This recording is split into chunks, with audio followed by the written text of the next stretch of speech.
Halo, dengan Bang Review di sini. Jadi bulan ini bulan April, mungkin kalian bingung mau beli smartphone, tapi smartphone apa yang recommended buat dibeli? So, Reviewer Alliance akan memberikan panduan kepada kalian semua. Jadi kita akan memberikan list-list smartphone apa yang recommended to buy. So, kita mulai dari rekomendasi Bang Review. Jadi yang aku rekomendasikan adalah si Asus Zenfone 2 Laser yang ZE550KL, jadi yang versi 5,5 inch. Recommended karena yang pertama adalah kameranya cukup oke, shutter to shutter lumayan cepat. Dan yang menjadi kelebihan adalah adanya laser autofocus, jadi autofocusnya tuh cepat banget dan hasil capture-nya tuh lumayan tajam ya.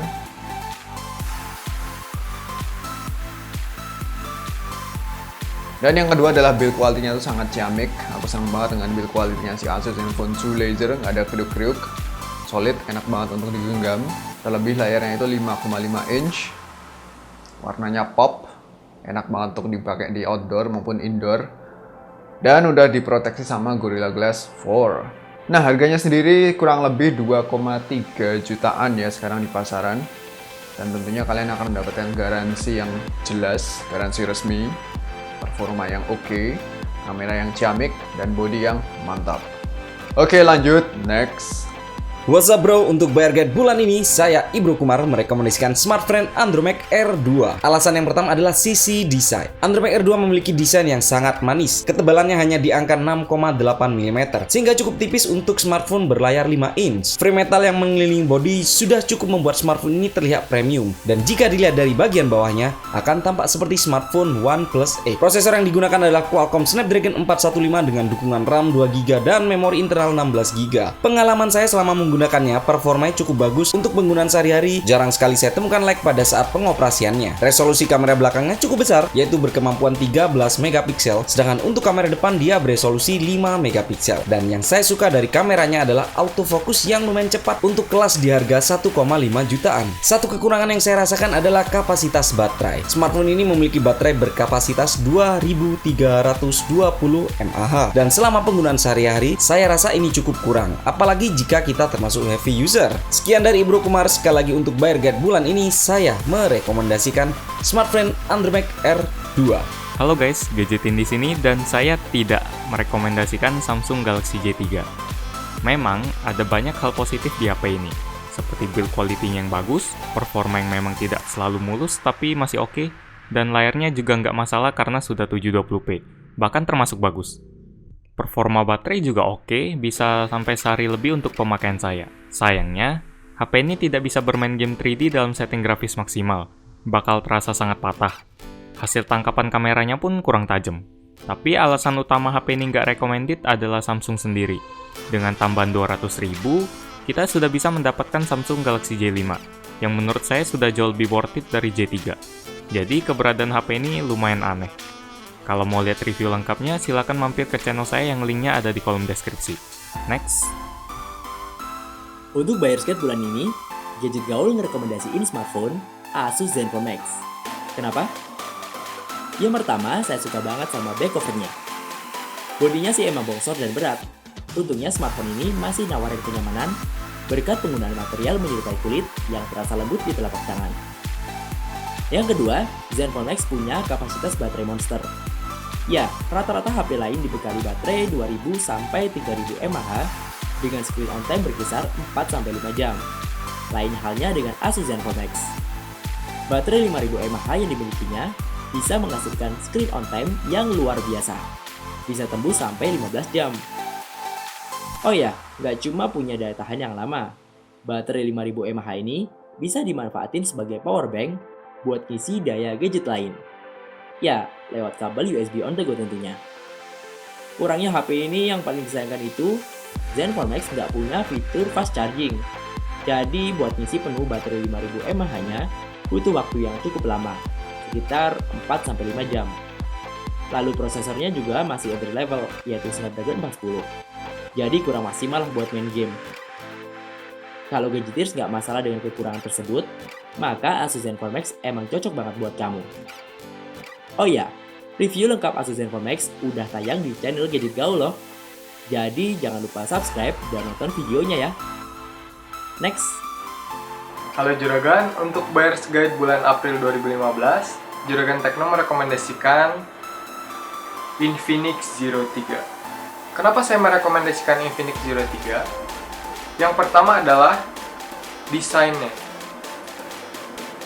Walaupun gak semua orang suka ya kan, tapi saya pribadi saya suka banget sama desainnya.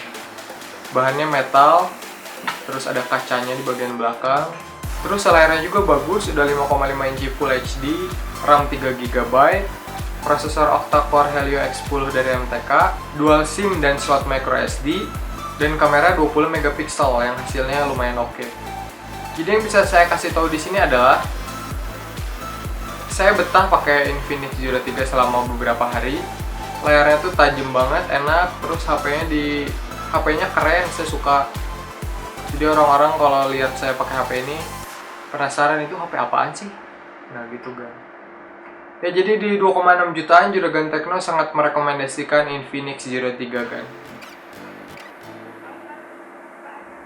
Buat para sosialista di kisaran harga 3,5 sampai 3,8 jutaan, Obat Gaptek merekomendasikan Samsung Galaxy A3 2016 atau Oppo F1 ya.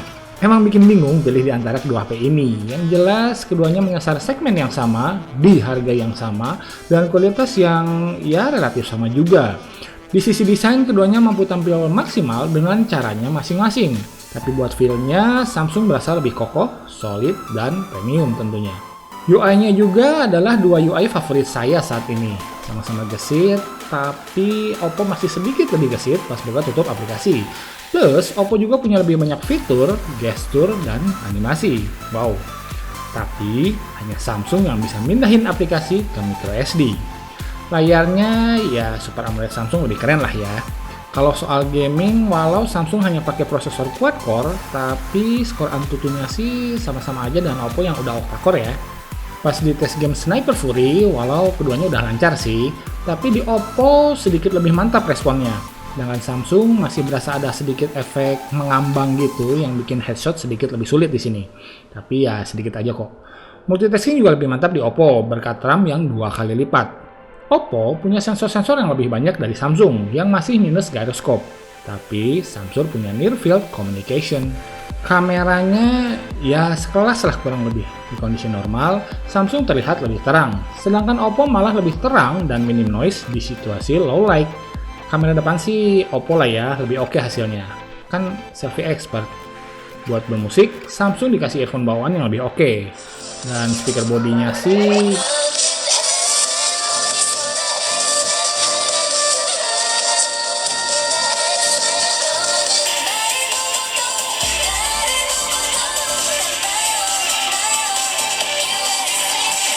harga Oppo lebih murah 200-300 ribuan lah, tapi di branding dan pelayanan after sales, Samsung masih nomor 1. Intinya, khusus buat para penikmat desain, keduanya adalah HP terbaik di kelasnya.